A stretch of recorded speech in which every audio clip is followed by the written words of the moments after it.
জনের মধ্যে যদি একজন দোষী থাকে 9 জনের উপর আপনাদের রাগ দেখায় না। এদের মধ্যে অনেক গরিব মানুষ আছে, অনেক ইনসাফ আছে মনে, এরকম মানুষ আছে, এই আন্দোলনের প্রতি সহানুভূতি ছিল এরকম মানুষ আছে। ওনারা আমাদের দেশের মানুষ। যারা দোষী আছে তাদেরকে অবশ্যই খুঁজে বের করা হবে, বিচার করা হবে। আজকে আমরা মহামান্য রাষ্ট্রপতি, মহামান্য আমাদের আর্মি চিফ, আমাদের নেভি চিফ, এয়ার চিফ সবার সাথে মিটিং হয়েছে। আমি মিটিংয়ের ব্যাপারে কিছু বলবো না আপনাদের, শুধু একটা জিনিস বলি, অত্যন্ত স্ট্রংভাবে আমরা বলেছি প্রত্যেকটা হত্যাকাণ্ডের বিচার করা হবে। কেউ যদি অন্য কোনো জায়গায় পালিয়ে যেয়ে থাকে, বিচারের চেষ্টা সেটার জন্য ব্যাহত হবে না। কিন্তু আপনাদের কাছে সন্দেহের বশবর্তী, আক্রোশের বশবর্তী, প্রতিশোধের বশবর্তী হয়ে প্লিজ কেউ কারো উপর আক্রমণ করবেন না।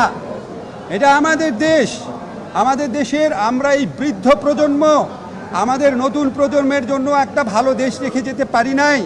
আমাদের নতুন প্রজন্ম